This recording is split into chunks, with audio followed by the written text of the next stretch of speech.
Chefs, what is the beef? Imagine I just did the video just fucking half in it. It'd be absolutely insane. Anyway, hope you're all well. Welcome to another video. Wherever you might be right now, we're about to fucking go deep. So, diets will not fix your life, chef. Diets won't fix your life. I'm going to dive into a lot of the mistakes that chefs make when they're looking to make a massive change, not only in their lifestyle, but make a massive change in themselves. I'm going to dive into the mistakes that you might make, and then I'm going to dive into what you can do, you know what I mean, and what you need to do going forward to truly not only get a result, but keep a result and change your life for the better. So for so many chefs, you end up stuck in a serious rut. Whoever's watching live right now, good to see you. I see the thumbs up. I can't actually see who's on here. If I could, I'd give you a shout out. So many chefs get stuck in a serious rut throughout their career. All of us have been there at one point or another, and maybe a lot of us are still there. And when you get stuck in that rut, you know a lot of it is down to the chef life. You know what I mean? It's down to that chef lifestyle where you're trying to cope. You know, you're literally just trying to survive on a day-to-day basis, where you find things creeping in that maybe weren't there a couple of years ago. Walking past a fucking loaf of bread, ripping off the end of the sourdough, buttering that shit and picking up whatever's in the deep fat fryer and sticking it in with a bit of ketchup. That's breakfast. Happy days. You know what I mean? Wash that down with a coffee and a smoke, and Bob is your uncle and Mary is your auntie. Cigarettes all day, whenever you get a second. Coming home at night, it could be smoking joints or it could be drinking booze to fucking wind yourself down.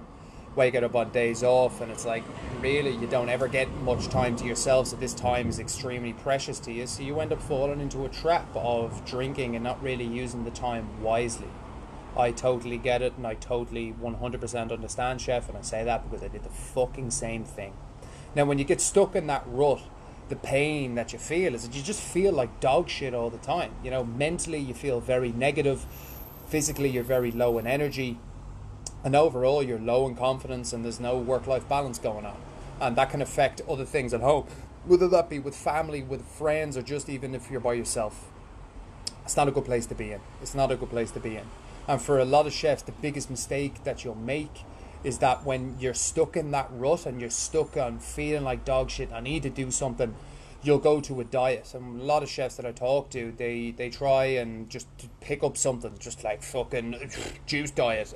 My missus is going to Slimming World, I'll fucking go and do that, you know, or I'll join the gym and I'll see how that goes. And what ends up happening is all of these things that you try are just, they're designed for people doing 9 to 5s, you know what I mean? They're designed for Mary down the road who's fucking looking after the kids, you know. She's not standing on her feet for 14 hours. She's not standing on her feet for 14 hours.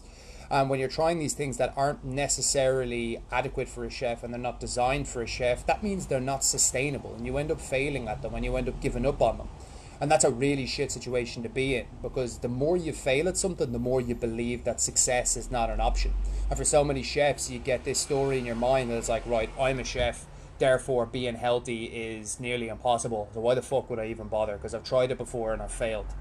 All of us had that mindset at some point. Some of us still have it. Now, if you think about that for a second, the reason that this is happening and the reason that you keep failing at making that lifestyle change is because the thing that you're doing is not suited to you. You've got a very unique life. Chefs have a very unique life. It's one of the, there was a test done a couple of years ago, a scientific study to show the levels of stress that certain jobs will indicate. And you have the red zone, the orange zone, and the green zone. And the red zone was high stress. And the people who fell into high stress jobs where their brain was being heavily affected by the levels of stress they were under were chefs, were brain surgeons, and people in the military. You know what I mean? So it's not as if it's the same as being a soldier. I'm not saying that at all. But what I am saying is that it's an incredible amount of stress to be under on a daily basis. So that means that whatever you're doing to make a change within your lifestyle has to be simplified massively. It has to be simplified. And you also have to look at the big picture. Just changing a little bit about your diet isn't going to do fuck all. It's the way that you're living your life, your habits, your routines, your rituals. So the food is literally just like, if you could batch cook and eat 2 to 3 meals a day like we do in Chef Fit, it's like that should be your nutrition nailed. The rule with your portions and what you're eating is don't be a dickhead. How can you fuck that up? You can't fuck that up. You know what I mean by don't be a dickhead. Stop stuffing your face with chocolate. Stop drinking every fucking night. And if you're going to be cooking with butter and cream, the damage is in the dosage. Don't use a lot of it. Like, that's very simple tactics to use. Also, looking at the big picture, diets will not fix your life. So therefore, it's like build a habit out of exercising regularly. And don't think that you have to go to the gym and be like the fittest fucker in the room with the massive biceps who's on steroids, because that's not going to be realistic for you right now. It's not going to be realistic for you right now. Double down on the things that are simple to start off with. Walking, running. You know, if there's bodyweight workouts you can do, that's great. Over time, as you build that confidence in yourself and you build that competency in your exercise, then you can start going to the gym and lifting, and you can start doing all of these things that are ideal to get strong and fucking build muscle and burn fat and all of that. But right now, Chef, the way that you change how you live in your life is that you build small habits that are positive, and they start to replace the negative ones. So let's say, for example, the trade-off. So the habit that a lot of us are in the industry is that in the morning we wake. Let's say you're in for a split and you're in at 11 o'clock. Okay, cool. There's a very good chance you've fallen into the habit of the alarm goes off at 9:30. You hit snooze button for half an hour, wake up at 10, have a coffee and a smoke downstairs, shower, and then fuck off into work, and nothing gets done. You're like, shit, I didn't use my free time properly. Totally. What if you were able to change that habit and replace that with waking up at 9 o'clock, putting on your shoes, doing a bit of stretching, and then going for a run or going doing a quick gym session?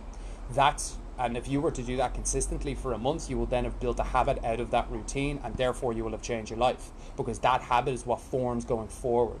So do you understand what I mean? It's like, stop trying to just throw shit at the wall and do the diet and fuck, I hope this works. It's like, no, be really, really, really, really concentrated and going, if I simplify everything, exercise, how simple can I make exercise? Nutrition, how simple can I make nutrition? The simpler it is, the more consistent you can be with it. The more consistent you can be with it, the better the result, and the more likely it is to become a habit. So simplify it down for yourself. And this is all what Chef Fit's path is about. Number 2 on the path, rebuild. Structure. Simple exercise, move every day. Batch cook 2 to 3 meals a day, and then mise en place to organize your free time. Like a prep list. What 2 things do you need to get done today? What time do they need to be done at? Same thing as you work your way through the prep list and then take those ingredients, get them done, and then get them into a section. Think about your day in the exact same way, Chef. That is the key. Look at the big picture. Don't just take one color or one paint out of that picture and then go, shit, well, if I just fix this by doing a diet, that's not the case. That's not how it works. Look at the big picture. Simplify everything down. Your life is unique. You have a unique fucking set of hours that you do, unique amounts of stress that you're under. So as a result of doing that, what you need to do is simplify your nutrition, simplify your exercise, simplify your routines and how you organize yourself.